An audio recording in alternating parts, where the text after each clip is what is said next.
భారత చైతన్య యువజన పార్టీ తరపున 80వ స్వతంత్ర దినోత్సవ శుభాకాంక్షలు తెలియజేస్తూ ఈ సందర్భంగా స్వతంత్ర సమరయోధులకు నివాళులు అర్పిస్తూ స్వతంత్రం కోసం పోరాటం చేసిన ప్రాణత్యాగం చేసిన మహనీయులందరినీ స్మరించుకుంటూ వారికి నివాళులు అర్పిస్తూ స్వతంత్ర ఉద్యమంలో ప్రత్యక్షంగా పాల్గొన్న స్వాతంత్ర సమరయోధులు పెద్దలు శంకరప్ప గారిని ఈ సందర్భంగా సన్మానం చేసుకోవడము చాలా ఆనందంగా ఉంది. స్వతంత్రం వచ్చిన ఈ 80 సంవత్సరాల కాలంలో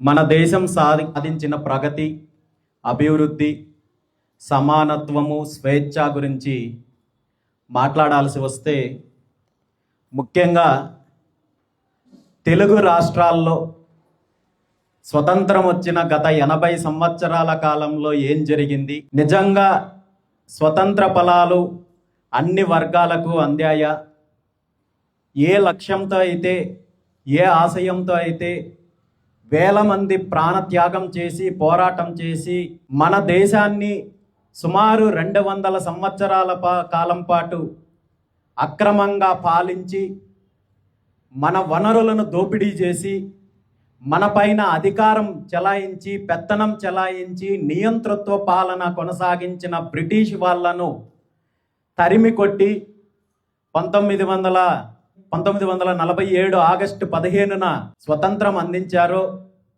స్వతంత్రం వచ్చిన ఈ 80 సంవత్సరాల కాలంలో దేశంలో ఉన్న కార్మికులకు కావచ్చు, కర్షకులకు కావచ్చు, శ్రామికులకు కావచ్చు, రైతులకు, యువతకు, మహిళలకు, బడుగు బలహీన వర్గాలందరికీ నిజమైన స్వతంత్రం అందిందా? మరీ ముఖ్యంగా తెలుగు రాష్ట్రాల్లో ఈరోజు 80 సంవత్సరాల స్వతంత్ర భారతదేశంలో ఏం జరుగుతోంది అనే అంశాలు మాట్లాడాల్సి వస్తే ఎందుకు మాట్లాడాల్సి వస్తుందంటే ప్రతి స్వాతంత్ర దినోత్సవంకి మన పాలకులు, అధికారంలో ఉన్న పార్టీలు వారు సాధించిన ప్రగతి గురించి, అభివృద్ధి గురించి అనేక రకాలుగా ప్రసంగాలు ఇస్తుంటారు, ప్రకటనలు ఇస్తుంటారు. నిజానికి ఈ 80 సంవత్సరాల కాలంలో భారతదేశంలో తెలుగు రాష్ట్రాల్లో నిజమైన స్వతంత్రము ఆర్థికంగా కావచ్చు, సామాజికంగా కావచ్చు, రాజకీయంగా కావచ్చు 80% పైగా ఉన్న వర్గాలకు అందలేదనేది స్పష్టంగా చెప్పాలి. ఈరోజు సమాజంలో కార్మికులు, రైతులు, యువత, మహిళలు వీరి హక్కుల కోసము, అభివృద్ధి కోసము ఇంకా రోడ్డు మీదకి వచ్చి పోరాటం చేసే పరిస్థితి ఈరోజు తెలుగు రాష్ట్రాల్లో ఉంది. మనం చూస్తున్నాము యువత ఈరోజు ఇంకా ఉపాధి, ఉద్యోగ అవకాశాల కోసం పోరాటాలు కొనసాగిస్తున్నారు. ఈరోజు చదువుకున్న యువత సమాజం పైన పూర్తి చైతన్యంతో సమాజంలో జరుగుతున్న అన్యాయం గురించి ముందుకు వచ్చి పోరాటం చేస్తుంటే ఈ ఉద్యమాన్ని కూడా, జంజీ పేరుతో జరుగుతున్న ఉద్యమాన్ని కూడా వీరికి అనుకూలంగా మలుచుకొని తప్పుదారి పట్టించే ప్రయత్నాలు జరుగుతున్నాయి. 80 సంవత్సరాల కాలంలో వ్యవసాయ రంగం అభివృద్ధి చెందకపోగా ఈరోజు రైతులు అనేక సమస్యలు ఎదుర్కొంటున్నారు.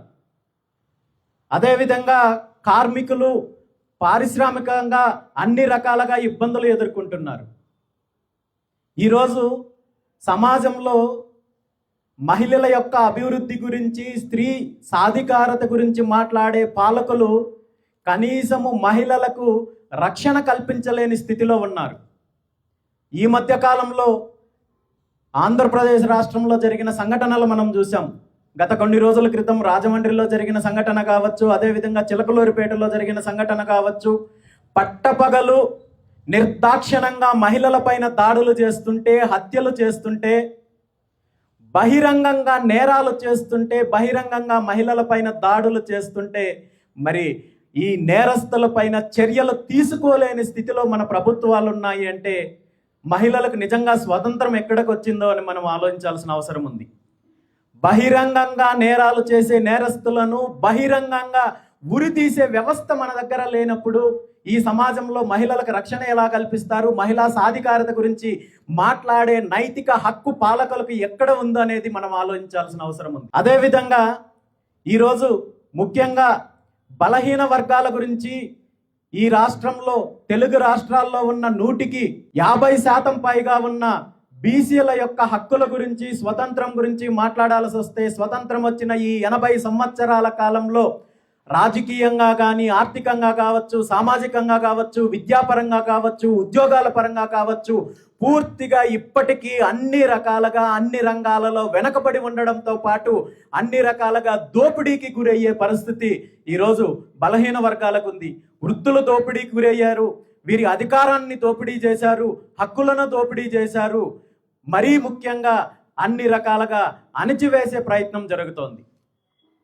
200 సంవత్సరాల పాటు భారతదేశ వనరులను దోచుకున్నారు, భారతదేశం యొక్క ప్రజల యొక్క హక్కులను కాలరాశారనే ఆలోచనతో ఆనాడు బ్రిటిష్ వారిని మనము తిరుగుబాటు చేసి పోరాటం చేసి వారిని వెళ్ళగొడితే, ఈరోజు ఈ 80 సంవత్సరాల స్వతంత్ర భారతదేశంలో ఈ దేశంలో ఈ ముఖ్యంగా తెలుగు రాష్ట్రాల్లో 10% కంటే తక్కువ ఉన్న వర్గాలు 80 సంవత్సరాల కాలం పాటు 90% వర్గాల యొక్క హక్కులను, అభివృద్ధిని కాలరాస్తూ రాష్ట్రాన్ని, రాష్ట్ర వనరులను, భూములను దోపిడీ చేసే కార్యక్రమం జరిగింది తప్ప తెలుగు రాష్ట్రాల్లో 90% మందికి పైగా ఈరోజు నిజమైన స్వతంత్రం రాలేదనే విషయాన్ని మనం గుర్తించాల్సిన అవసరం ఉంది.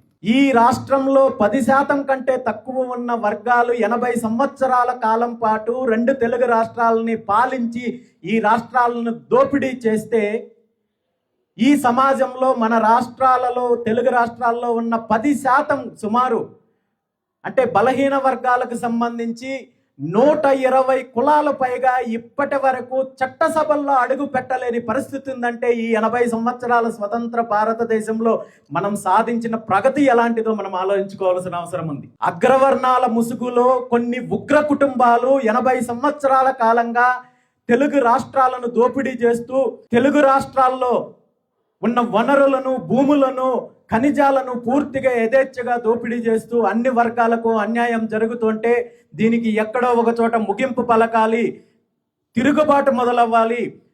ఈ రాష్ట్రంలో ఉన్న బడుగు బలహీన వర్గాలకు నిజమైన ఆర్థిక, సామాజిక, రాజకీయ స్వతంత్రం కావాలంటే దానికి ఒక ప్రత్యామ్నాయ రాజకీయ శక్తి కావాలి. ఆ శక్తి మార్పు తీసుకొచ్చే దిశగా ఉండాలనే ఆలోచనతో భారత చైతన్య యువజన పార్టీ ముందుకు కొనసాగుతోంది.